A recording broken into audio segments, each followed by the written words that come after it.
Bonsoir à tous, merci d'être au rendez-vous pour votre édition du week-end. Voici les titres de votre journal. Nous vous ouvrirons ce soir les portes du monde marin. Le musée océanographique s'est fixé pour mission de faire connaître, aimer et protéger les océans. Et pour cela, il peut compter sur le soutien de passionnés comme l'association des Amis du musée océanographique de Monaco. Elle fête cette année ses 15 ans. Freya Danziger sera notre invitée. L'année 2026 marque plusieurs anniversaires majeurs de relations diplomatiques pour la principauté. C'est le cas en Slovénie où des relations ont été établies il y a 20 ans maintenant. Alors qu'une délégation monégasque a fait le déplacement récemment à Ljubljana, Anne Eastwood, ambassadeur de Monaco en Slovénie, reviendra sur cet anniversaire dans l'entretien de la semaine. Pour faire face au réchauffement climatique, le gouvernement princier souhaite renaturer la ville. Il lance un projet ambitieux sur l'ensemble du territoire. Et puis Monaco franchit le cap des 6,7 millions de visites, un chiffre révélé dernièrement dans une enquête menée par l'INSEE et la direction du tourisme et des congrès. Décryptage dans ce journal. Mais avant cela, ouvrons une page sport pour débuter ce journal. Charles Leclerc a terminé au pied du podium au Grand Prix de Hongrie, alors qu'il s'est lancé à la 2e place.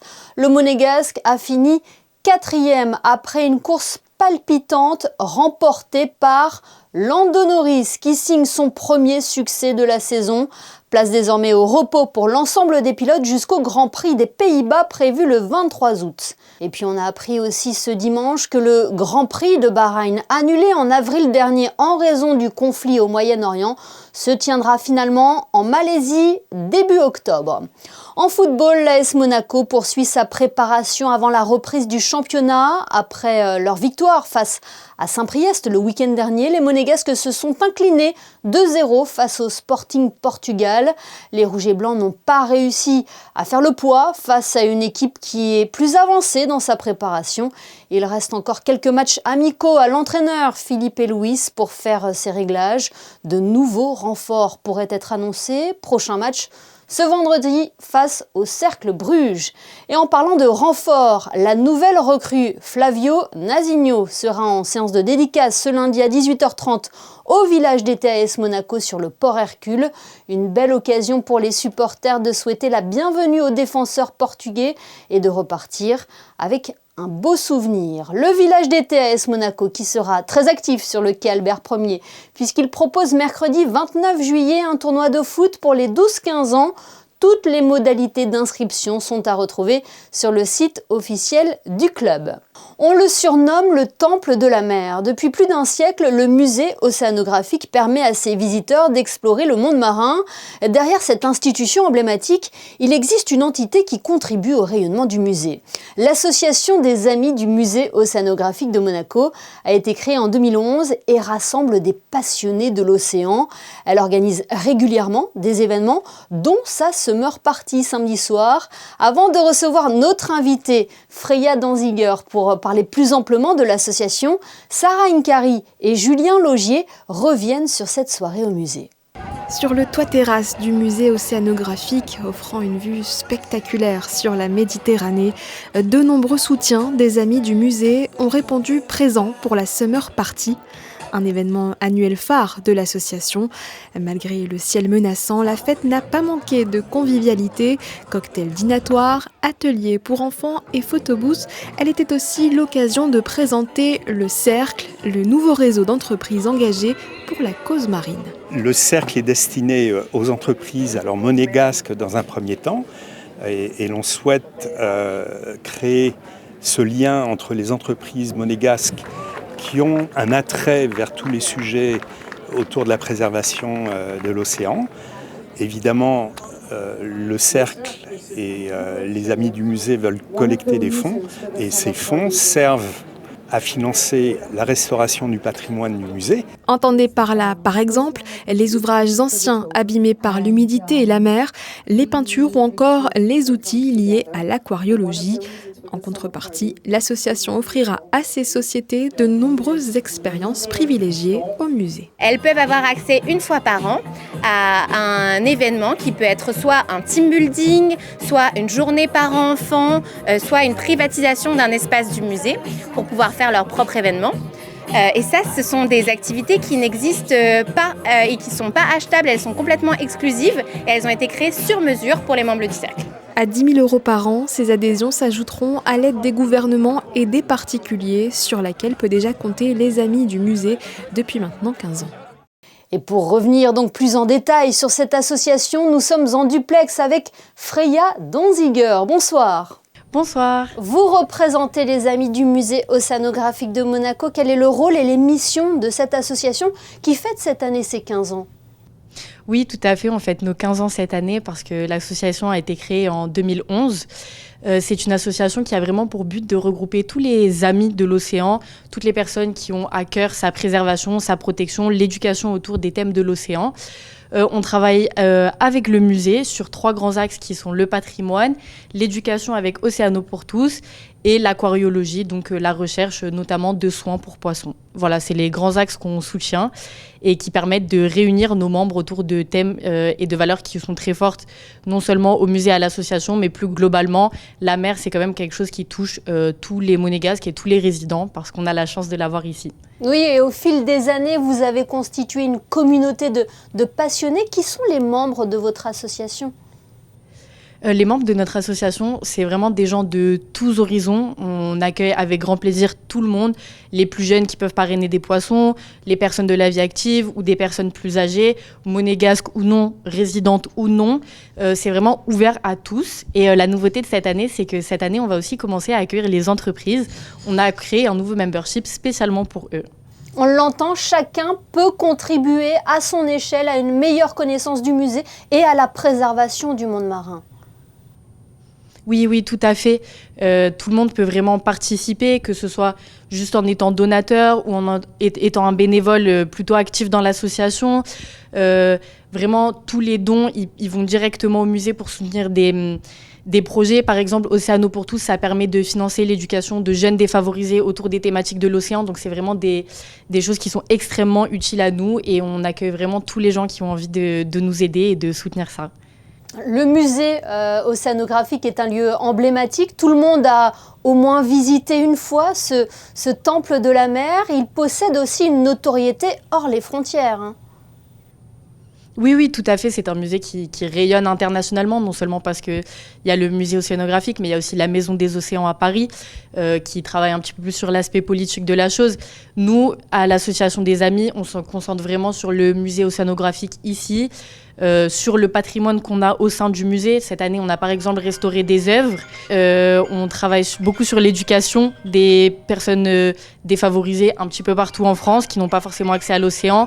Et l'aquariologie, c'est des recherches qu'on fait ici, pour notamment en ce moment, pour faire des pansements en poudre pour les poissons qui pourraient convenir à tout type d'espèces sous-marines.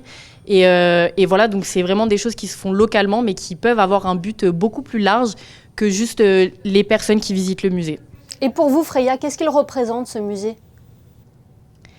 Alors pour moi, personnellement, j'ai grandi ici, donc ce musée, je l'ai beaucoup vu, que ce soit à travers des sorties scolaires quand j'étais petite, ou encore aujourd'hui, quand je travaille avec des enfants, on vient aussi des fois le visiter. Et puis globalement, maintenant que j'y travaille, c'est aussi un extrêmement bel endroit, parce qu'on voit les poissons tous les jours. Moi, je trouve que c'est un lieu extrêmement apaisant, extrêmement intéressant. Il y a des expositions qui se renouvellent beaucoup. C'est toujours très interactif et très pédagogue. À chaque fois qu'on vient, on apprend quelque chose de nouveau. Donc moi, en tant que monégasque, c'est vraiment un endroit qui me tient à cœur et qui, j'espère, rayonnera pendant encore très très longtemps. Et quel est le message que l'association des Amis du musée océanographique veut transmettre ce soir ? Ce soir, c'est vraiment important pour nous de dire que tout le monde est le bienvenu à l'association. Il n'y a pas de petits ou de grands dons, de petites personnes ou de grandes personnes. Vraiment, c'est une association qui accueille tout le monde et qui prend vraiment tous les bras grands ouverts. On est vraiment ravis de compter sur le soutien du musée et de tous nos donateurs pour organiser nos événements qui permettent de financer de merveilleux projets. Donc, soyons amis autour de l'océan. Eh bien, merci beaucoup, Freya Donziger, d'avoir été notre invitée ce soir et de nous avoir transmis ce message sur l'antenne de Monaco Info. Merci à vous. Merci beaucoup. Et Freya Donziger évoquait les différentes animations proposées au musée océanographique pour mieux faire connaître le monde marin. Exemple ce soir avec le Club Océano, un programme ludique à destination des plus jeunes. Immersion dans ce reportage d'Alban Gingembre et Julien Laugier. Déjà, est-ce que vous savez qu'est-ce que mangent les poissons en général? Des moules en particulier. Des moules, ouais, on a ici. Aujourd'hui, Alice se glisse dans la peau d'un aquariologiste. Sa première mission consiste à préparer le repas pour tous les pensionnaires de l'aquarium. Ça a l'air très bien. Surtout très bon. Rendez-vous ensuite au-dessus du lagon pour nourrir les poissons. Les petits requins, ils mangent tous les jours et les grands requins, ils mangent 1 ou 2 fois par semaine. Et les éponges qui ont bien mangé, ils ont tout pris quasiment. Place maintenant à la séquence amusement. Après un petit cours sur la respiration des animaux marins, les enfants peuvent se servir de leurs connaissances pour participer à une chasse au trésor. Il y a des animaux de mer qui ont des poumons comme nous. Comme la tortue, la murène. C'est souvent des animaux qu'on ne voit pas souvent et donc que les gens ne connaissent pas beaucoup. Et donc vraiment que leur regard change et qu'ils commencent à aimer justement et à apprécier et à même s'émerveiller devant ces animaux pour que ça devienne des futurs ambassadeurs des océans pour transmettre aussi notre message en même temps. Et pour une immersion encore plus profonde en mer Méditerranée, l'Institut océanographique propose une nouvelle plongée en réalité virtuelle, de quoi finir sa visite en beauté. L'année 2026 marque plusieurs anniversaires majeurs de relations diplomatiques pour la principauté, avec notamment l'Espagne, l'Allemagne, le Japon ou encore la Slovénie. Une délégation monégasque s'est d'ailleurs rendue cette semaine à Ljubljana pour célébrer les 20 ans de relations diplomatiques avec la Slovénie. Une visite qui a été marquée par plusieurs temps forts et organisée par l'ambassade de Monaco en Slovénie. Fabien Bonilla revient sur ce déplacement et cet anniversaire avec l'ambassadeur Anne Eastwood dans l'entretien de la semaine. Anne Eastwood, bonsoir. Bonsoir Fabien. Nous célébrons ensemble les 20 ans de relations diplomatiques entre Monaco et la Slovénie. C'est l'ambassade qui l'organise. Qu'est-ce que ça représente pour vous, tout simplement ? Eh bien, ces 20 ans, c'est un jalon important dans nos relations d'amitié et de coopération avec la Slovénie. Bien entendu, nous entretenons des liens avec ce pays depuis son indépendance déclarée, donc c'était au début des années 90. Mais 2006 a marqué un jalon important avec la visite du prince souverain en Slovénie au début de l'année, qui a abouti à la formalisation de ces relations diplomatiques. Et bien 20 ans, c'est un anniversaire que j'avais à cœur de pouvoir fêter ici en amenant Monaco à Ljubljana pour non seulement célébrer cette amitié, mais aussi, je dirais, faire vivre cette relation, d'autant plus qu'il y a eu récemment des élections législatives, un nouveau gouvernement, donc c'était aussi l'occasion de recréer ces liens et ce dialogue. La question est naïve, mais c'est la réponse qui m'intéresse. Quel est l'intérêt pour la principauté de nouer comme ça des échanges et des relations diplomatiques avec un pays tel que la Slovénie ? Eh bien d'abord, nous sommes tous deux des pays méditerranéens. Tous les deux, même si, disons, à une échelle différente de petits pays. La Slovénie s'étend sur 20 000 km². Elle a une population de 2 millions d'habitants. Ça reste quand même un pays de dimension réduite, même si ça n'est pas un micro-État. Et puis surtout, nous avons, je dirais, une action commune sur la scène internationale. Par exemple, la Slovénie est très engagée sur le sujet du changement climatique. C'est aussi un sujet sur lequel le prince souverain et la principauté agissent et exercent leur soft power. Donc nous parlons souvent d'une même voix dans le concert des nations. Et puis nous avons finalement pas mal de similitudes. La Slovénie, c'est un pays qui mise beaucoup sur la stabilité, sur la sécurité, sur la qualité de vie. C'est un pays qui est très tourné sur l'international, avec des industries à forte valeur ajoutée. Et finalement, ce sont des éléments qui nous rassemblent et qui certainement doivent donner des potentiels pour des coopérations et des synergies encore plus importantes à l'avenir. Pour célébrer ces 20 ans, vous avez organisé des rencontres entre monégasques et slovènes. Qu'est-ce que vous avez envie de dire de cette manifestation, de cet événement ? Quel était l'objectif ? Pourquoi vous avez fait ça ? Alors ces rencontres, on a voulu les cibler sur des thématiques importantes pour nos deux pays et qui pourront déboucher, je pense, je l'espère en tout cas, sur des coopérations. En particulier, on a ciblé le développement durable, le tourisme, le sport et l'innovation, qui sont des thématiques centrales dans les modèles de développement de nos deux pays et dans leur image à l'international. L'idée, c'était de faire venir Monaco, donc le gouvernement représenté par Céline Caron-Dajoni, notre ministre de l'Équipement, de l'Environnement et de l'Urbanisme, mais aussi toutes les institutions qui participent à l'attractivité monégasque et de les faire dialoguer sur ces thématiques qui sont aussi d'intérêt partagé pour la Slovénie, pour justement s'inspirer à la fois de nos expériences, de nos bonnes pratiques et développer de futures coopérations. Merci infiniment d'avoir répondu à mes questions, Annie Soud. Merci Fabien Bonilla et merci de votre présence à Ljubljana avec nous. Avec plaisir. De retour en Principauté pour découvrir ensemble ce projet ambitieux de la Principauté. Pour faire face au réchauffement climatique, le gouvernement princier souhaite renaturer la ville. Cette démarche, déployée sur l'ensemble du territoire, fixe les grands principes qui guideront progressivement les projets de développement et d'aménagement. Les détails dans ce reportage d'Alban Gingembre et Thomas Deus. 20 000, c'est le nombre d'habitants au kilomètre carré à Monaco. La Principauté est l'un des territoires les plus densément peuplés au monde. C'est aussi un territoire directement concerné par le réchauffement climatique avec une hausse des températures qui sera 20% supérieure en Méditerranée. Face à ces constats, une décision, placer la nature au centre des préoccupations comme une solution à part entière. Il est évident que l'une de nos premières responsabilités, c'est de penser la ville de demain et de la penser en prenant en compte la nécessité de lutter par exemple contre les îlots de chaleur pour permettre aux habitants de la Principauté de mieux y vivre dans 10 ans, dans 20 ans, dans 30 ans, dans 50 ans, quand les phénomènes résultant de cette modification du climat seront les plus forts. Renaturer la ville, c'est une démarche qui est prise en compte dès la réflexion d'un projet. On va citer l'exemple de l'avenue Princesse Grace. Nous avons repensé tout le cadre de vie, comment mieux vivre, comment sortir, se balader, bien traverser, pour qu'on puisse aussi être protégé par de la nature, et ça veut dire des jardinières centrales un peu plus grosses, comme on a pu le voir aujourd'hui à certains endroits du Larvoto où la nature maintenant s'est vraiment développée. Prochainement, nous travaillons là sur l'espace Honoré 2 du collège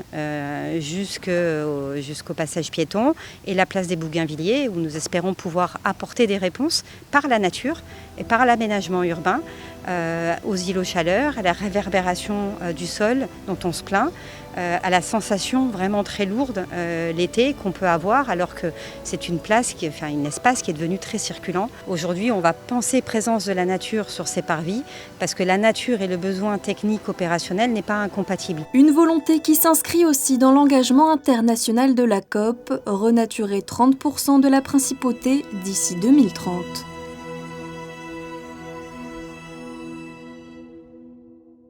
Qui sont les touristes qui séjournent à Monaco et quelles sont leurs habitudes de consommation? Alors que la saison estivale bat son plein, une récente étude menée par l'Institut monégasque de la statistique et des études économiques et la direction du tourisme et des congrès révèle le profil précis des voyageurs de passage en Principauté. Que faut-il retenir de cette enquête? La réponse avec Fabien Bonilla et Hugo Comaza.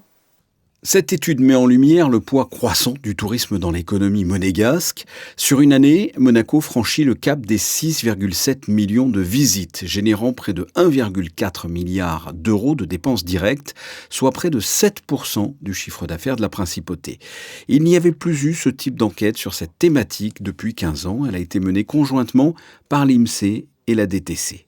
Il était important de refaire un point pour voir quelles sont nos faiblesses, quels sont nos atouts, quelles sont les pistes à travailler pour continuer à développer ce secteur-là. L'idée, c'est clairement de ne pas nous reposer sur nos acquis, mais de continuer à progresser et à entretenir ce type d'activité-là, très bénéfique pour la Principauté. Parmi les 6,7 millions de visites en 2025, 92,5% ont été réalisées par des personnes qui passent la journée mais qui ne dorment pas à Monaco, tandis que 7,5% concernaient des personnes séjournant au moins une nuit sur place. Sur ces 6,7 millions de visites, il faut savoir qu'il y a 6,2 millions sont excursionnistes, c'est-à-dire des personnes qui ne dorment pas en Principauté, Et 500 000 visites, ce sont des personnes qui ont dormi en principauté. Et avant, on avait uniquement le nombre de personnes qui dormaient à l'hôtel. Et donc voilà, on disait la fréquentation hôtelière de la principauté, c'est tant. Aujourd'hui, on a, grâce à cette enquête, à la fois la fréquentation hôtelière, mais on s'aperçoit que ça ne représente que 70% des nuitées. Donc il y a 30% des personnes qui aujourd'hui, qui dorment à Monaco, ne sont pas à l'hôtel. Location d'appartements, bateaux, hébergement à titre gratuit chez la famille ou des amis. Voilà, ça c'était vraiment un des chiffres qui était assez important à retenir. Cette enquête est une véritable mine d'or pour la direction du tourisme et des congrès.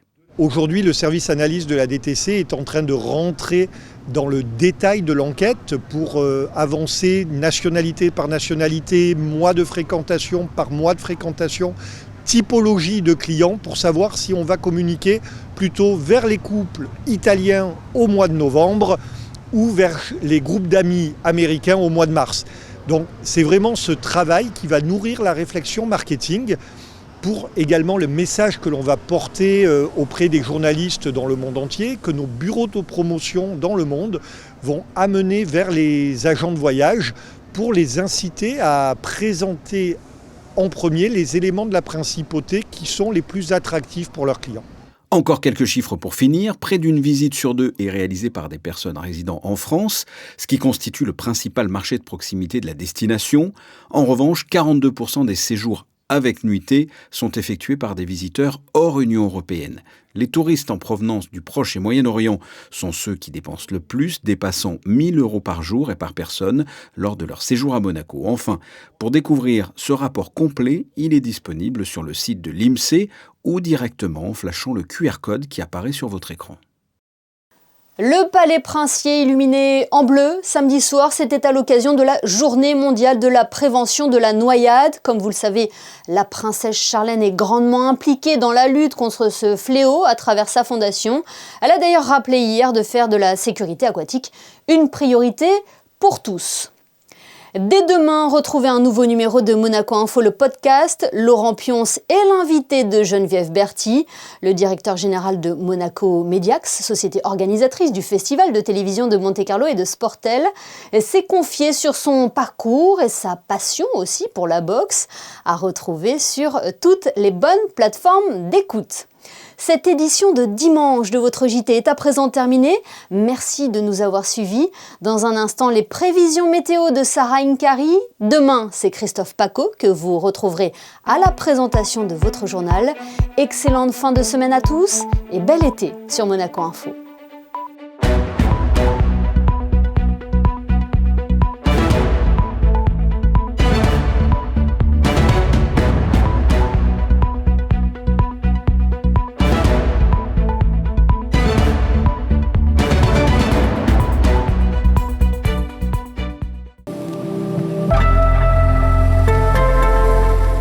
Bonsoir à toutes et à tous. Demain, lundi 27 juillet, le soleil s'imposera largement sur la principauté après les quelques passages nuageux observés aujourd'hui. Notez en revanche cette vigilance jaune aux orages qui reste active jusqu'à cette nuit dans les Alpes-Maritimes. Concernant les températures, elles resteront en légère hausse avec 24 degrés au réveil et jusqu'à 30 l'après-midi. La chaleur continuera de s'intensifier en milieu de semaine avec des maximales dépassant les 32 degrés, nous y reviendrons. Demain, nous fêterons les Nathalie, un prénom qui signifie la naissance. Voilà pour l'anecdote. Passez une excellente soirée sur Monaco Info.